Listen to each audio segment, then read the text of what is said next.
यजन्त साध्या अर्षयश्च ये तस्माद्यज्ञात् सर्वहुतः संहृतं वृषदाज्यम् अशोकस्तागश्चक्रे वायव्यान् कारण्यान् ग्राम्याश्च ये तस्माद्यज्ञात् सर्वहुतः अर्धस्सामानि जज्ञिरे छन्दागंसि जज्ञिरे तस्मात् यजुस्तस्मादजायत तस्मादश्वा अजायन्त एके च भयादतः गावो हजग्निरे तस्माज्जाता अजावयः यत्पुरुषं यदधुः कतिधाव्यकल्पयन् मुखं किमस्य कौ बाहु गावो रूपादावुच्येते ब्राह्मणोऽस्य मुखमासीत् बाहुराजन्यः कृतः ऊरु तदस्य यद्वैश्यः पद्भ्यागं शूद्रो अजायत चन्द्रमा मनसो जातः चक्षुः सूर्यो अजायत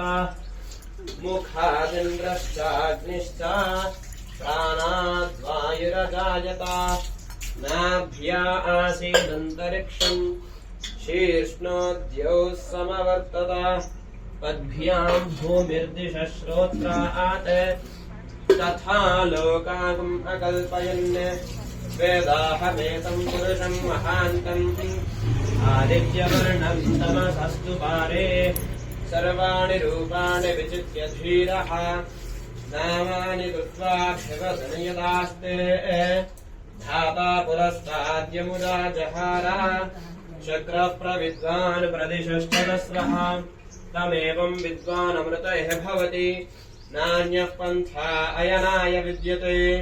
यज्ञेन यज्ञमयजन्त देवाः तानि धर्माणि प्रथमान्यासन् ते हनागं महिमानः सजन्ते यत्र पूर्वे साध्याः सन्ति देवाः ॐ तत्पुरुषाय विद्महे वक्रतुण्डाय धीमहि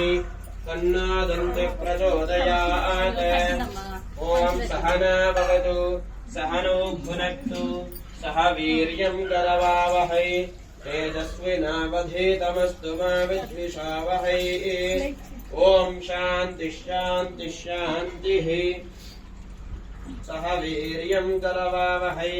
तेजस्विनावधीतमस्तु मा विद्विषावहै ॐ शान्तिः शान्तिः शान्तिः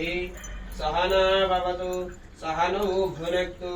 सह वीर्यं करवावहै तेजस्विनावधीतमस्तु मा विद्विषावहै